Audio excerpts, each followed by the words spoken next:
everyone, welcome to Talk Together. Thank you very much for joining us for an exciting evening talking about the dungeons, the dragons, the other TTRPG fun stuff. My name is Tom and I will be your host for tonight. Now I am chatting with Matt here and we're going to go through some exciting little anecdotes. We're going to tell some tales, maybe we'll roll some dice as we do our little interpretive dance. As we start every stream, we're doing a little dance.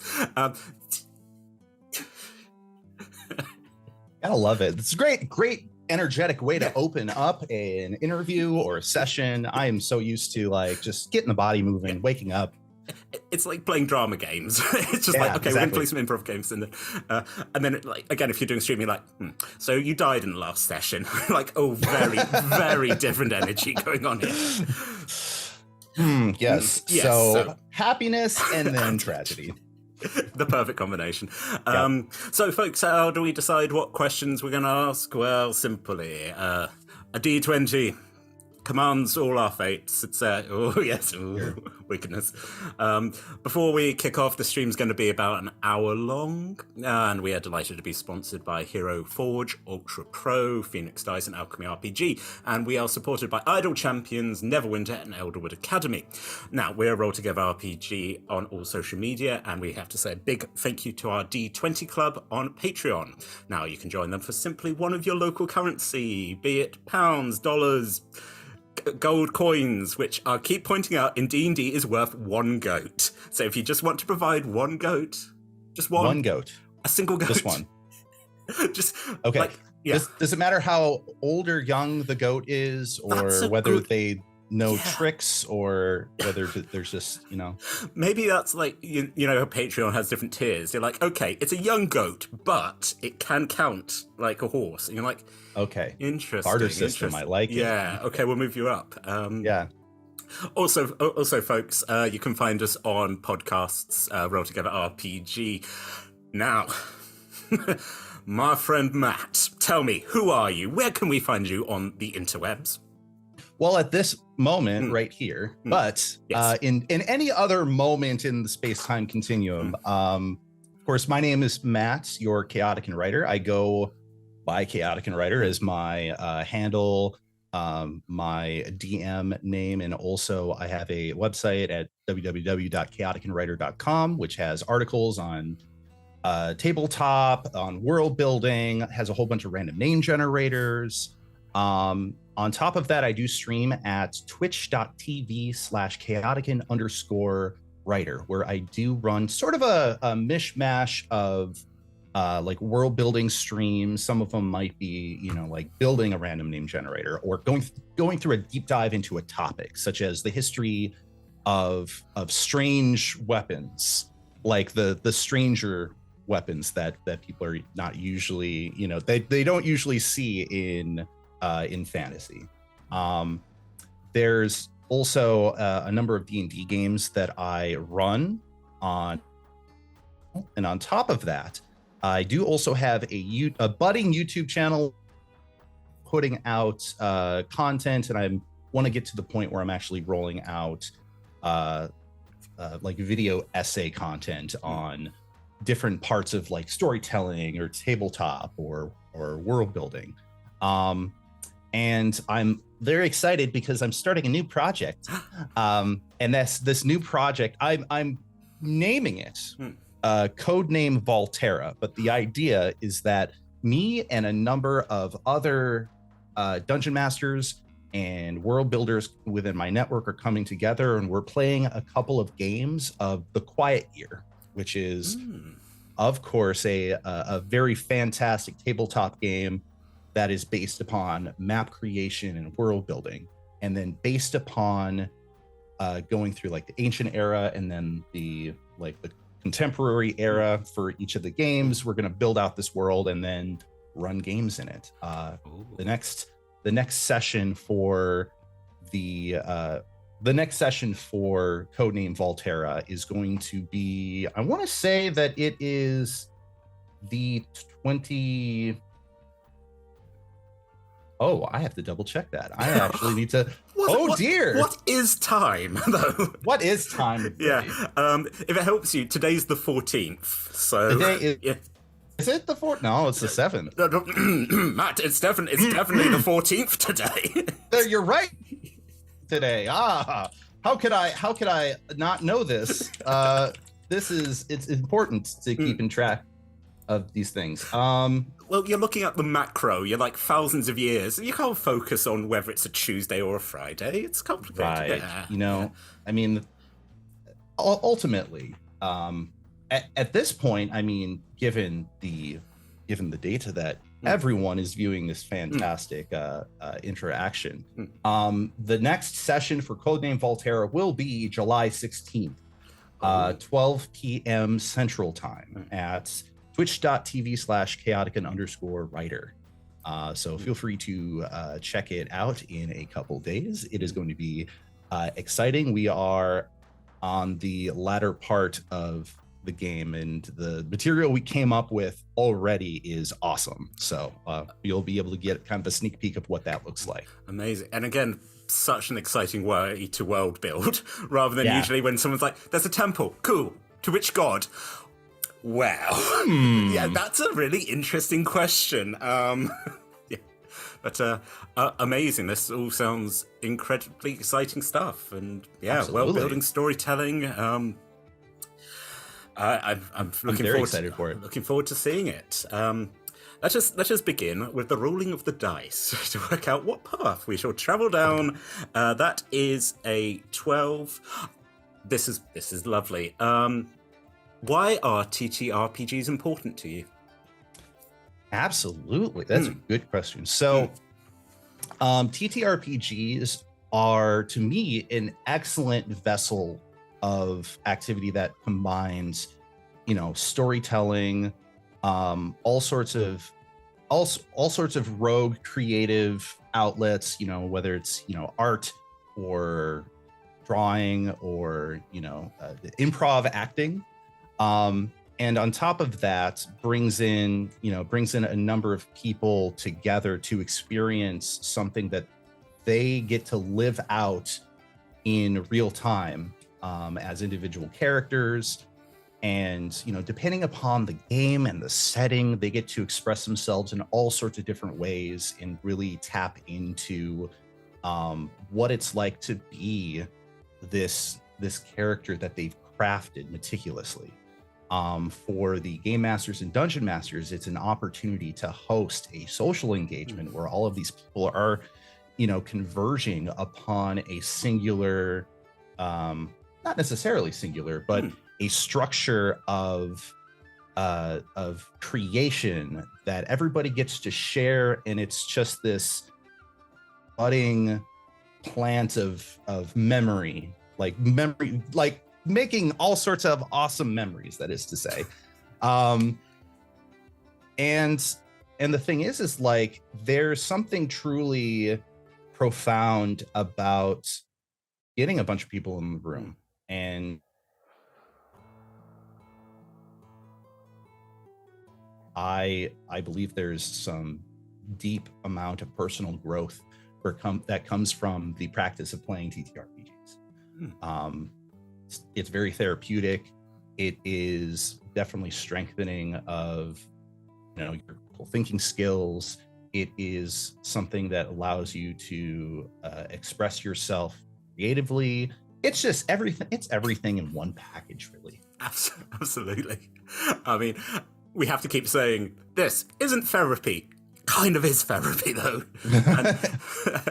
And again, like, just again, it's like, cool, we're learning empathy, we're learning, so many skills about like in-world, outer-world, and then just, although other skills can be learned, such as lockpicking, if you oh sure, yeah. Yes, in concept at least. But one thing I would like to say onto that is the same thing that my improv, that I've been taking improv classes over the past year, and one of the big things that they say during some of these classes is improv is not therapy, but it is therapeutic. Because there is that, there is a bit of that boundary, that you want to be able to bring some of your, you want to bring some vulnerability to it. and you want to experience more of yourself and more of other people, it is not a stand-in for therapy, but therapeutic, and it is definitely enriches something that has enriched my life quite a bit and the people around me. I think that's perfectly fair. Where people are like, oh, it's not therapy. It's like, well, it's helped me, and same boat as you, where you're just like, and I think, as you said, that the lovely thing about going, you're making memories, which of course is the weird. And I also think that's the thing, like over the last, even sort of post-lockdown, now people get more idea of what these sort of games are like. Because usually it was like, now, if someone's like, I play these games, and then you can just be like, cool, what sort of characters do you play? And they're like, wow. And you're like, cool. Exactly. Conversation started. Yeah. The energy, the fire is brewing just as soon as like you tap into those bits and pieces. Cause like it's kind of, I don't want to necessarily compare it to a macaroni painting, but like, when you're really you're a youngster, you're super, super young, you make something, you show it to your parents, and your parents are like, oh, that looks awesome, let's put it on the fridge. It makes you feel good because you invest into it. You kind of do visit a little bit of that childlike, self-efficacy, pouring yourself into tabletop games. And like there is a, even in just little bits of creation of your character or things that you experience, these are little accomplishments almost. Yeah, just like having to explain, you're like, I'm so proud of my elf. They've gone through so much. You're like, yeah.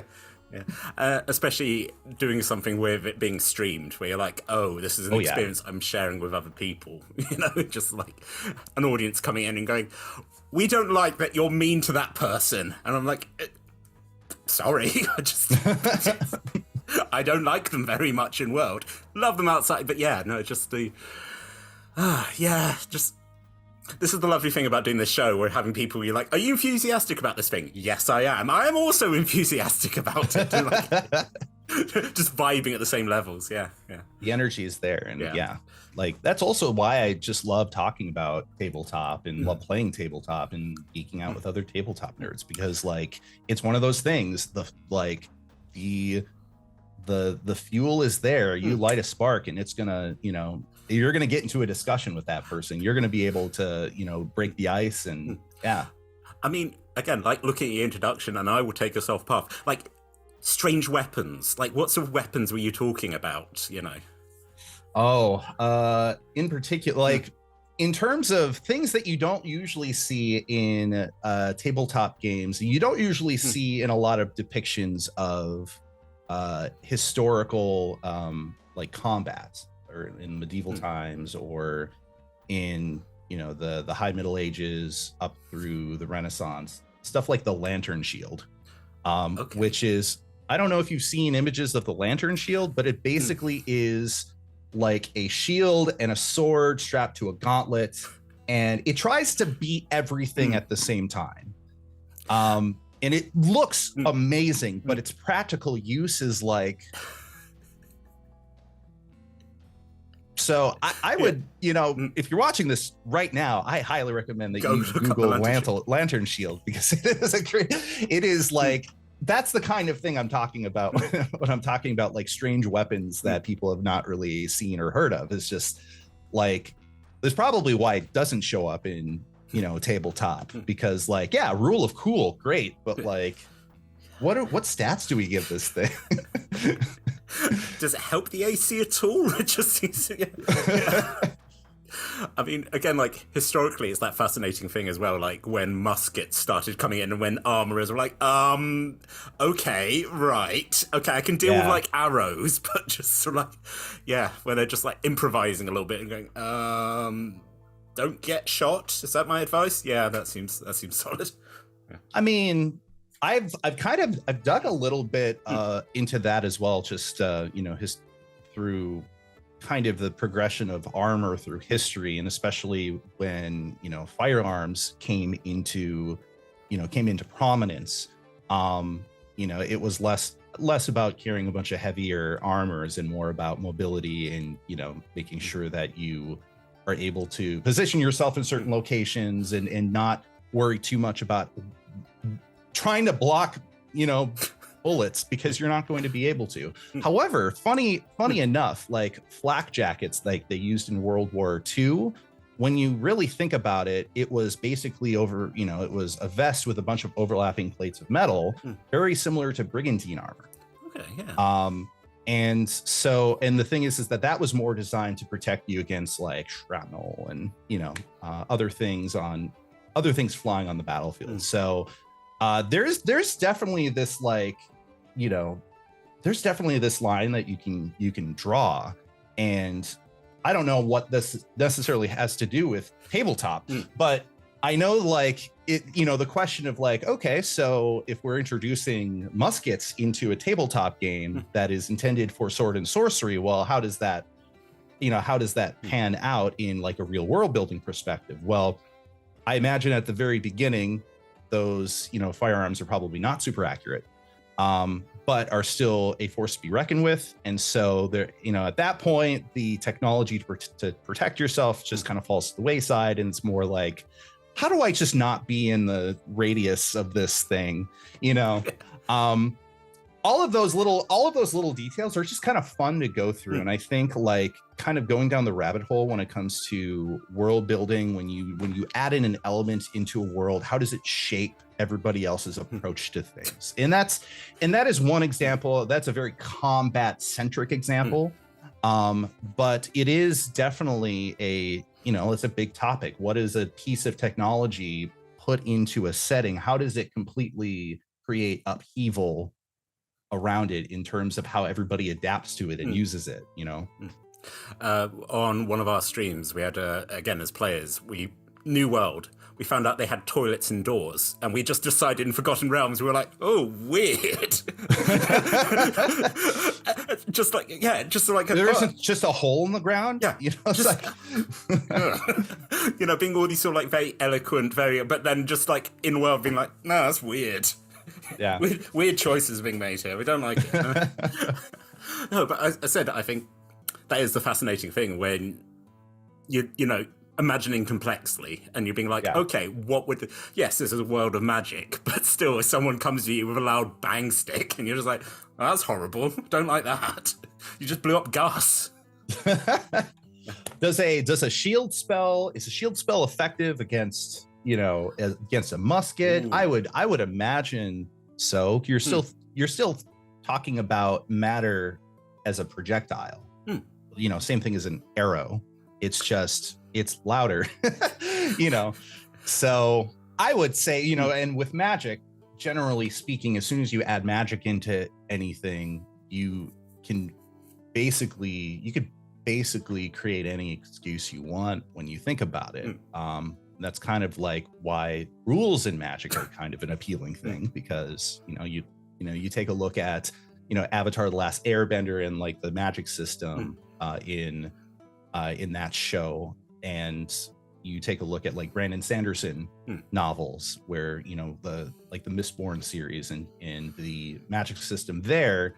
Just I love going down the deep end about like trying to break up larger things into smaller chunks and to kind of do ask why and then ask why and then continue asking why until you have like a full thread of so I mean, getting way off track here, but it's definitely something I like learning about is just kind of like going into the rabbit hole when it comes to world building and trying to fit pieces together and kind of reverse engineering a lot of what we understand about like how would muskets work in a world of sword and sorcery. Well, sorcery will probably help you a little bit.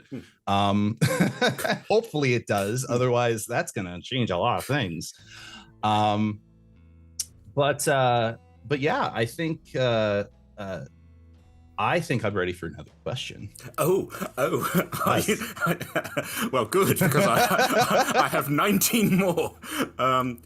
We have Excellent. had one person who has speed run this, and just like, I Oh, think gotcha. 18, but anyway. I'll go on tangents. Like Oh. I have ADHD. I'm ready to just kind of like I spin a I tail. get very excited by the tangents and be just like, I'm in no rush. Yeah. Yeah. Delightful. So that is that's a 9. Mm. What would you say to a new player? I suppose this could be any game, really. Yeah. So we're talking about a new player, never played tabletop again, or never played tabletop at any point in their life. Probably saw different depictions of tabletop at one point or another. Maybe heard tales from a friend and they wanted to check it out themselves. I would say that speaking with a lot of people who haven't played tabletop or who have been sort of interested but a little hesitant to try it, the thing is that I usually try my best to make something that seems so intimidating and try to simplify it and try to allow the new player to kind of understand that everyone at the table, is we may all very well be familiar with the rules and familiar with like what some of the customs and ceremonies are when we are conducting a game of like Dungeons and Dragons or Pathfinder or Cyberpunk or whatever it might be. And we might already be to a degree things, but the thing is that every at the table member being that new player, and it can be intimidating. Like, sure, like people who've been playing tabletop for a while, they might be able to like build a character without even looking at the player's handbook, just on a sheet of paper without an actual character sheet, just like, okay, boom. But like even the most experienced game master and the most long-lived player, like they understand what it is like to be vulnerable in that space, and it is definitely kind of being vulnerable because you are kind of sharing a bit of your self and incrementally as the story goes on and as the experience continues. So I usually try to let new players know, don't be don't be afraid to try things, don't be afraid to fail, because like there are people at the table who are more than happy to help out, individuals who are more than happy to just kind of let just kind of very politely, very kindly let how the rules are set. And in that position, I would also say that the dungeon master is certainly not your enemy. They are going to be probably your best friend through that journey. Hopefully you have a good dungeon master who can actually guide you through that journey. And especially if you get to the point where you want to have maybe some things planned, you partnering and you communicating openly with people at the table, but with the dungeon master in particular, like it's a relationship activity. It's a relationship building activity. I would say that like some of my best friends in the entire world that I've been friends with for the longest in my time here on this mortal coil are people that I have either met during a tabletop game session or throughout a campaign, or people that I have, I've played as a player under, or, people in the network who also have like the experience of running games and playing games. So it is a very very excited, very compassionate, very creative and very warm community. Granted, there will always be people who are less than facilitating. It's important to feel safe in your group, right? To be safe with the other individuals at the table, and to be safe with the game master as well. And so there might be a little bit of work that's required to kind of figure out which group is best for you. And some of that will come down to the response people at the table and the dungeon master as well.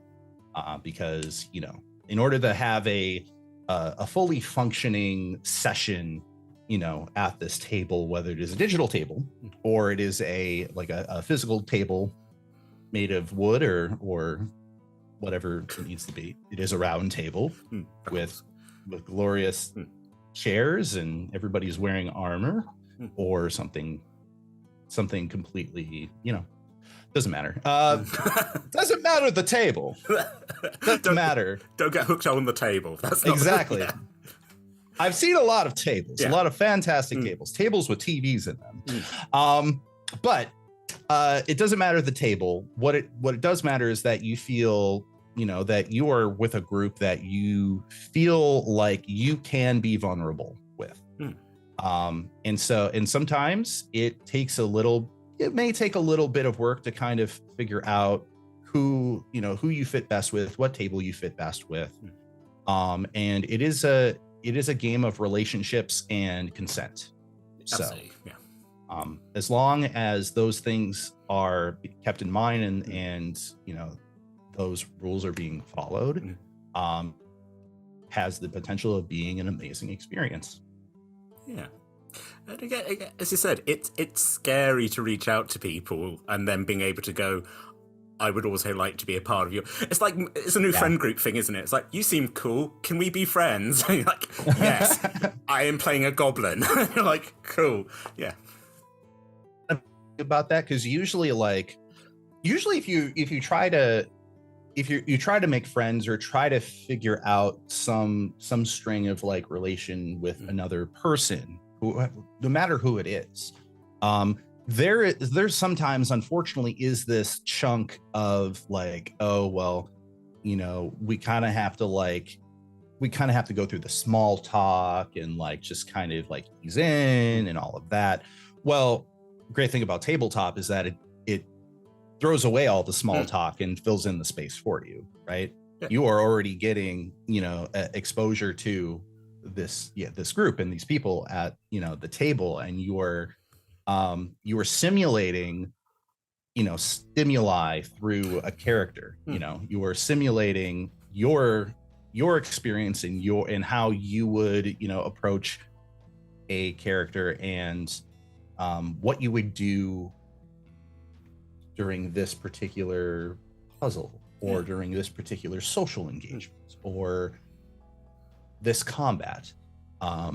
You get everybody working and critically thinking at the table together, and that fills in the space for all of that, what would otherwise be confusing. Yeah. Okay. Just speed running a friendship where you just I guess that's actually perfect. The speed running a friendship. That's actually it. Yeah. And for me personally, it's the fascinating thing. I've played with people who a friend now who's I work in a recreation village in Denmark. Someone you wouldn't expect to run into, and then you're cool, our characters have this, and then having those other conversations. It's just, again, it's that sort of strange thing that I've had, that when people have been oh, how do you make friends later in life? And it's do things like this. Because on the whole, people will probably be cool, you seem nice.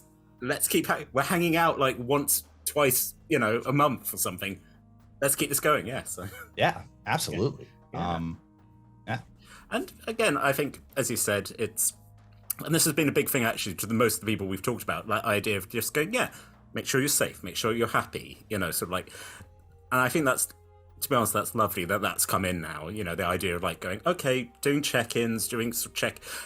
The same thing like when people are like, well, I don't like trigger warnings. You're like, okay, probably not the table for you. Or if you, okay, yeah, yeah, no, same. Where you're just like, yeah. Okay, you go be a murder hobo. I was about to say, murder hobos can be fun. They can be fun, but just not gonna. But yeah. I mean, you could have a group where the level of consent in the level of relation that everybody has at the table is like, yeah, let's go and start like just being chaotic, and that's its own environment. I'm definitely not the kind of person who is, who's all that great about somebody coming to the table and be like, yeah, I don't want to respect boundaries here. And it's like, nah, it's all about the boundaries. They're important. It's kind of mandatory before I even run a game, really. And also the issue that you have, and again, like sort of streaming, when someone's like, yeah, I don't want to do that. You're like, cool. There's no reason my character would want to spend any time with you. You just seem in-world an unpleasant person. We're going to go. Best of luck. Hey, future endeavors, mate, but gonna go. Yeah. No, I think that was again very solid advice. As I said, like it's as a new player, it's scary and it's scary. It's always horrible to put yourself out there, but I think again, especially after lockdown, after we've done a lot of online stuff, where you're like you're going to find there's a lot of people, but also like if people are like, oh, I hate D&D, it's like, well, what do you like? Because you seem to have strong opinions, and then it's sort of like.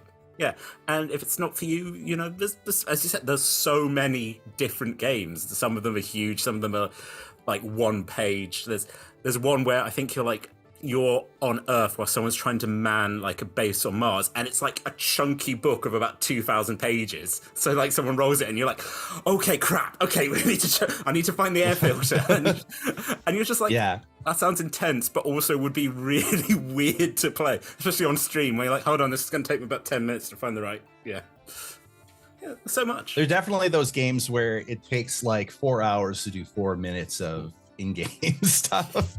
Not necessarily my favorite games, although, I've played some games with pretty chunky mechanics that I felt were fun and cool. The thing is that rules can be a gift. Sometimes too many rules can be a prison. And like on the opposite side of the spectrum, of course, there are the one-pagers. One of my favorite one-pagers is Honey Heist. Yes, absolutely. Yes. Just being a bunch of bears doing crime. What's not to like about that? Yeah. And we're just gonna vibe with it. You just here's your character and let's go.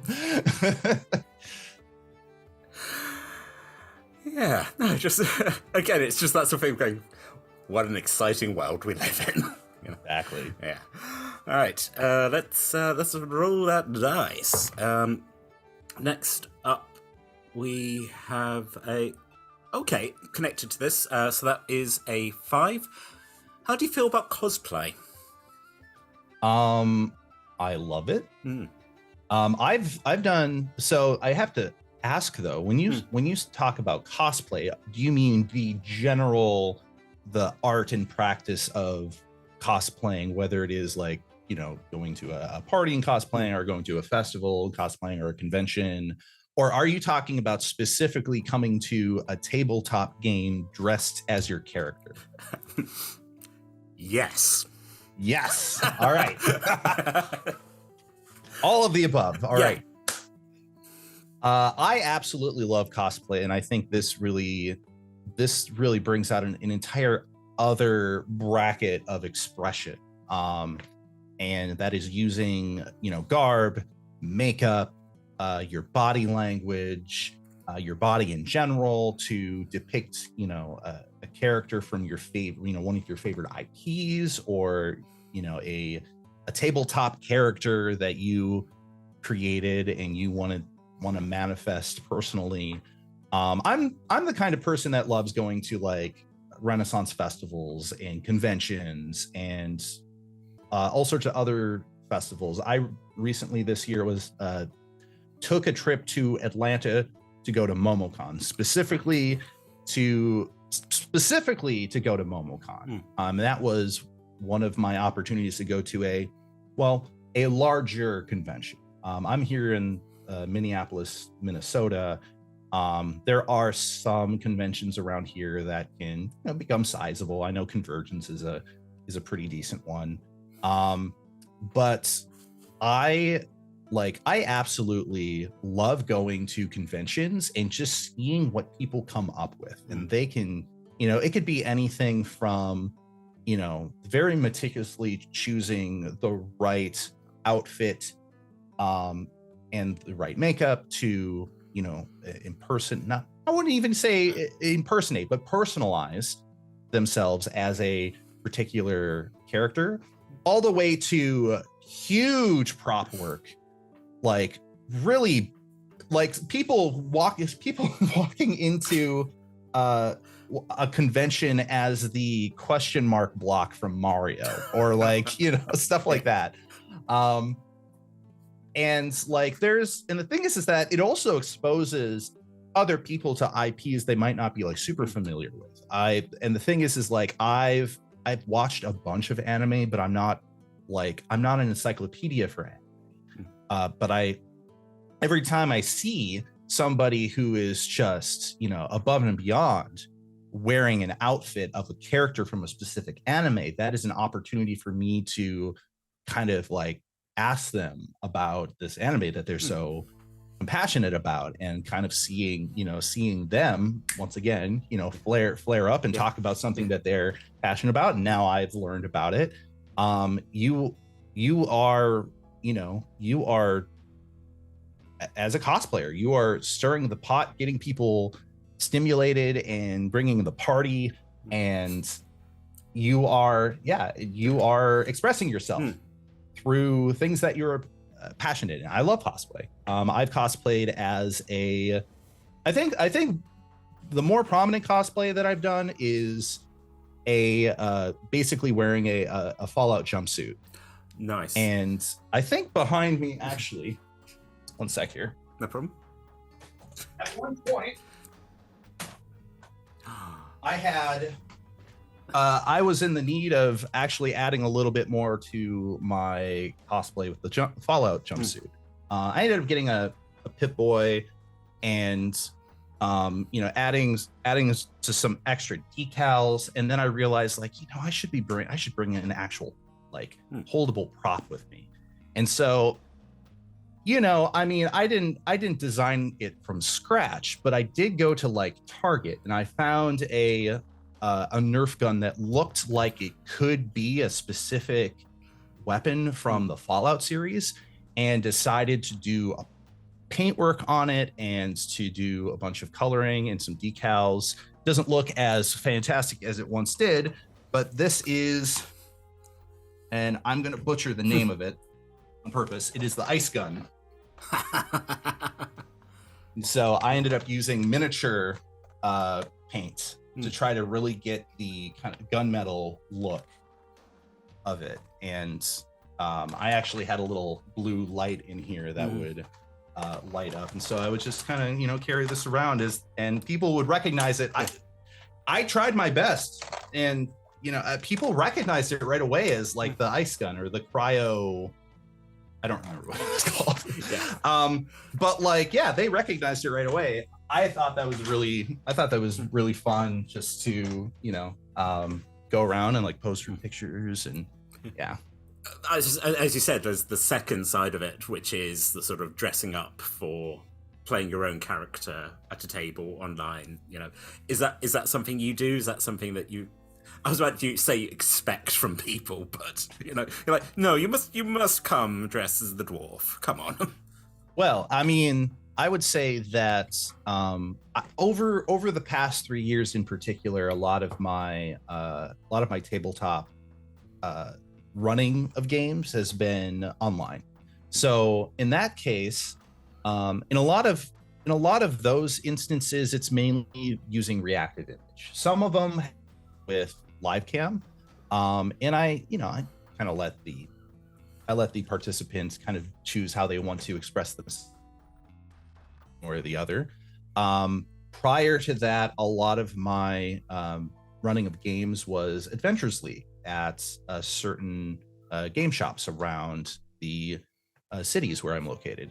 And prior to that, it was a lot of homebrew. I think back when homebrew was sort of the dominant part of my tabletop experience,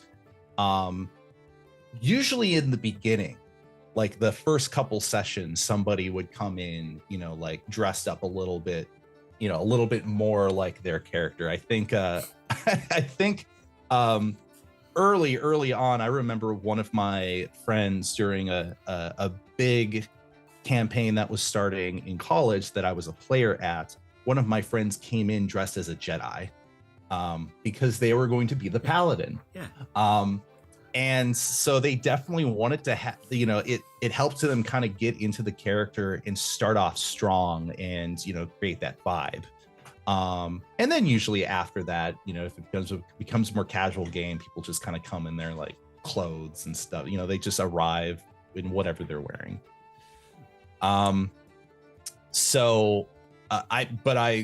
would say for like events, that is always a fun thing to kind of bring to the table, have people kind of, but part of it is also money because you need money to get these things. And I would say that I've spent a chunk of my post youth in the broke college student category. So that was always something that was kind of an inhibitor on people dressing up, but I think in my 30s and all of that,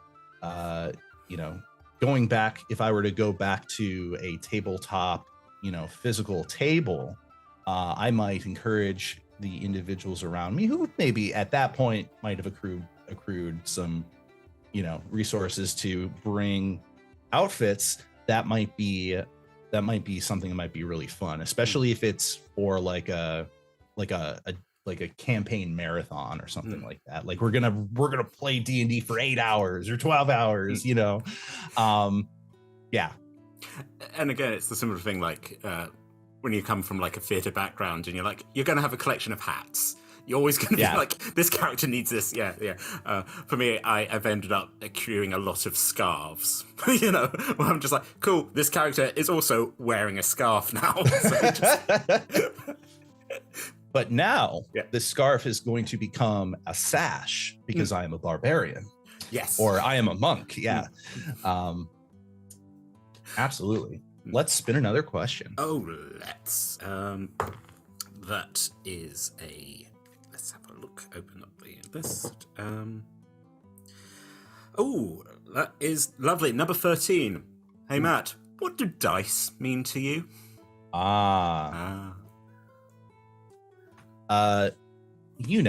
Dice, whether you're newer to tabletop games or you're a longtime player or game master, at some point, you are going to be sitting there with a fistful of polygons, cubes, pyramids, prisms, and you can't help but feel a sense of power and wonder. They could be made of different materials with different finishes, different splashes and hues of color. You will at one point realize that in your hands you are holding pure potential energy. The thing is I think that is one of the big reasons why dice in and of itself is almost its own cultural icon in the tabletop world. You wouldn't, you take any like profession or area of art or hobby, and there are tools that are prolific and iconic for that kind of work or that kind of creation. For tabletop, it's the dice are pretty much that is the tool. It's like holding a match in your hand next to dynamite. It's like standing at the edge of a steep cliff with a large boulder at your feet, and it's like reaching your fingers towards that first domino, because like, yeah, okay, so there are little shapes in your hand. You roll them, they have numbers. Yeah, it's very, very simple when you really think about it, but when you do really think about it, they're little powder kegs. It might go off in a small puff. You know, chances are you're going to be rolling them dozens and dozens of times, perhaps hundreds of times.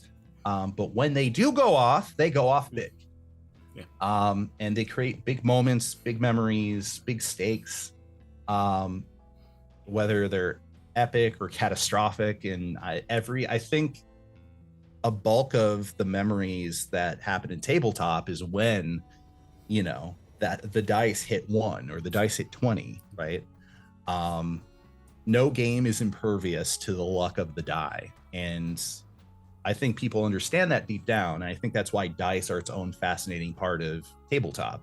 And I think, just think about all the Instagram accounts that are dedicated to just dice collections, right? Like different color, different materials, but like if it wasn't for the fact that they are at the core of what creates these big moments, it wouldn't be, you know, they wouldn't be as big of a symbol in tabletop as they are. And again, the beautiful thing is that you can go to like a hobby store, buy one for like $2.99, and then go all the way up to, you know, this one's got rose petals or looks like cheese, or, you know, looks like cheese, like the little Swiss cheese ones. I've seen them where they have like little holes in them. I don't know how balanced those are, but like they look really cool. But again, I think that would be more for like if you're at a weird tabletop where you're like, here, I've also got the beans dice. You're like, ooh, okay, just So how about you? Which side are you? Are you superstitious with your dice? Do you put them in the moonlight? Do you collect tons? Tell me more about these dice of yours. I would say that I am a person of science, and I am scientifically inclined, who will still lend myself to the superstition of dice because it's fun to do so. It's just fun. Like, I love the idea of having dice jails, and you know, when people are rolling it's probability, it's all chance. Like it's I mean, sure, sometimes it's the make of the dice, but like, despite the fact that it is this cold hard set of probabilities, percentages, number in this serum, and I think that's just part of the fun, right? And I, you know, as I mentioned, I like the fact that people will kind of treat their dice with personality. Like, you know, this one is rolling terribly, you go into the dice jail. It's like, this is my lucky dice right here, this is the one, I always roll 20s with this one. Or it's like, this is old, dependable, always middle of the road. If I ever like am not sure about something, I would say that we also treat dice in the same way that, like, you know, like a person might treat jewelry or something. It's like, ooh, shiny. Everybody's Gollum in that precise moment. They're holding dice, and you know, there's just so much personality when it comes to just dice in general, and it's all of the personality we implant into it. And I think that's just, it creates more fun for the experience, honestly. Yeah, it's fun, it's crazy, and again, it's very sweet when someone's like, right, new character, new set of dice. You know, it's sort of like the amount of thought that goes into it, and then they're like, oh, I've color themed it, or I think because they're oceanic, and you're like, yeah. Just so much of this conversation is being like, it's nice when people are excited about things, and it's just, you know, yeah. I mean, I like being I'm excited about this stuff, and I like it. I like talking about tabletop stuff with people, you know. So let's jump on to another question. Yes, in the dying minutes of the adventure, that is a 2. What spell or ability would you like to have in real life? You see, I thought about this for a long time, even before being a tabletop geek in particular. I played with this in my mind a little bit, but there's always been a handful of things that I've always considered, like, what if I had this, or what if I had this? But I realized the theme all has to do with location. It all has to do with the location of something, or existing in time and space at a particular moment. At one point when I was younger, I wanted to be able to just say like a power word of sorts and be able to kind of see like a flash on my HUD, that's where something is located. Oh, I'll never lose anything ever again. It's like, I wonder where the I wonder where Dwayne "The Rock" Johnson is right now. Oh, he's not in Hollywood right now. He's over there just for fun, and then there's stuff like time travel, but it kind of rolls up into one of those like more distilled versions of the questions. Like, would you prefer teleportation or flying? Because usually when you like narrow things down into a this or that, then you get some like, reasoning and rationale between them. And that one was always hard for me because flying is all about the journey. It's all about the splendor. It's all about, traveling, being in flight and in progress somewhere and enjoying the experience to get there. And you can show it off. Whereas teleportation, it's convenient. You can just be there, right? You don't have to worry about space time or where you are at precisely. You could be wherever you want to be. But imagine how much you miss out on. And so I guess my ultimate answer to that question is control over space-time. That would be the Tesseract from the MCU. If I had the Tesseract from the MCU, I think that would do it for me. Again, this is the problem that when people like go, but like flying, it's like, yeah, you can fly, but you're still you can't deal with like strong winds or cold. And they're like, oh, we'll give you teleportation. You have to get exactly right, otherwise spliced. And you're just like, that's just mean. Again, it's that problem. As soon as you start doing superpowers, you're like, well, you also need this, you need invulnerability, you need that, you need a little bit of precog ability. You're like, I just want to fly. I just want to have that moment where I just take off and go, yeah, I can do this. Look at me go. Yeah. Although I feel like, especially with flying, I feel like flying might be simpler than teleportation. Because you're right. With teleportation, you would have to envision the exact spot in your mind. But of course, if you were watching TV and you were like, oh, I want to be there, boom, then it's easy. But or watching a YouTube video. But it's all high risk, high reward. Flying, there's the little nuances of, you're gonna freeze up there. But of course, if you go high enough in the atmosphere, it'll warm up a little bit again, but you're not going to be able to breathe. So,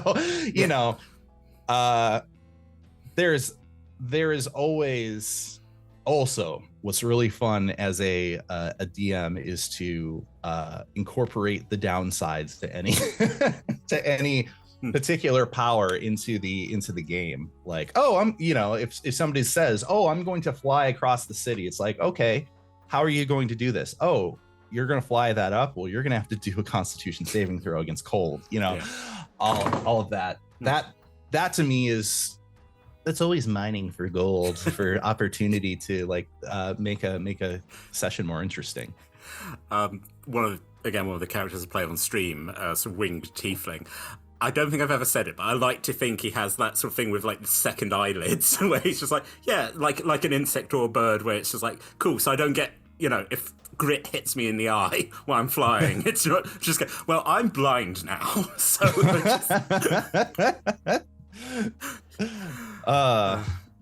just again, it was like, what ability would you like? The Tesseract, ultimate power in the palm of my hands. Yeah. All of these abilities come with expensive lessons, unfortunately. Yes. But they can be fun. It'd be fun. Is one person's tragedy is another person's comedy. As you just watch someone just implode, and then someone else steps out and goes, right, okay, so lessons you need to, when you focus on the area, really focus. Yeah. Exactly. Yeah. Well, amazing. Thank you very much, Matt. This has been a very enjoyable hour. Similar earlier. Anything else you'd like to plug? Sure thing. And I definitely want to let you know, like, I am super appreciative of the opportunity, Tom, to talk about tabletop and to talk a little bit about like dice and, you know, like cosplay and stuff like that. Like that's, yeah, if any of you out there want somebody to just chat and hang out with, you know, you could always find me at twitch.tv/chaotican_writer.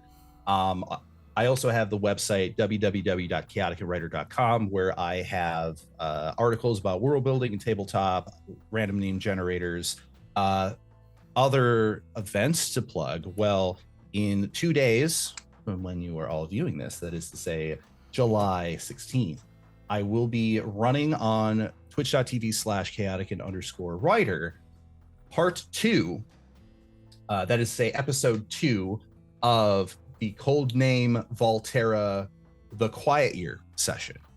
We have built a world that is based upon an ancient civilization, highly technological, that is about to hit a cataclysm at the end of the year, and they need to bury their technology and culture in vaults so that people 2 millennia later, during a sword and sorcery part of history, get to open up these vaults and everything goes crazy. So if you want to tune in on that, that is going to be July 16th, 2023 at 12 p.m. Central Time. And overall, just once again, want to say thank you very much, Tom, and thank all of you for watching this fantastic stream. Yes, no, big, again, once again, thank you for having it. Thank you for being here. Thank you for a lovely hour. Once again, it's just nice to talk to passionate people about things they love, really. It's just, yeah. Which most people are. We haven't had anyone who's like, don't really care about TTRPGs. So you're like, then why are you here? I mean, that seems like a mismatch. I would presume somebody would want to say something about tabletop games. Unless they've been like grandfathered in and they're just like, I have to do it. I just don't care. But like, cool, dice. It's like, oh, there has to be something here. How about dice? No. How about cosplay? No.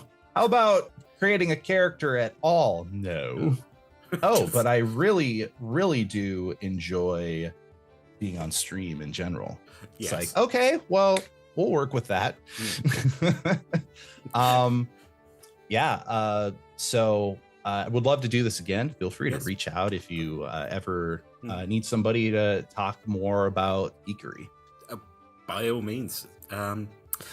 Yes, so everyone, just as we go to the end, thank you very much for joining us. If you have enjoyed us, we're doing Talk Together on Fridays, or Talking is a Free Action, which is our question dungeons where the question lords put characters through various difficult tasks. Usually we learn something about ourselves, and isn't that why we do this? No, we do it for the dice. Also, if you do want to watch D&D, Mondays 6 to 9 p.m. GMT, or British Summertime, which we're currently in as I slowly melt, or Tuesdays. So Mondays are new campaign stuff. So that's Fracture, our long form game, or I actually think there might be a new campaign coming up soon. So everyone just peepers peeled. Ooh. Yeah. Take a Put an eye out for that. Yeah. New content, you say. Then on the flip side, Tuesdays, we're rerunning some of our classic adventures. So if you want to see what we all looked like about 2-3 years ago, back in the deep, dark depths of lockdown, and we're just like, I'm sure it'll be over in a week. Everything will be fine. We'll go back to work. No. So speaking of our streams, you can find our episodes at twitch.tv/RollTogetherRPG. There's also going to be a YouTube link in chat for the VODs, also the podcasts. Thank you once again to the D20 Club on Patreon. Thank you to the sponsors and all our supporters. And as we say at the end of every episode, because it's just beautiful words, always stay classy at the table.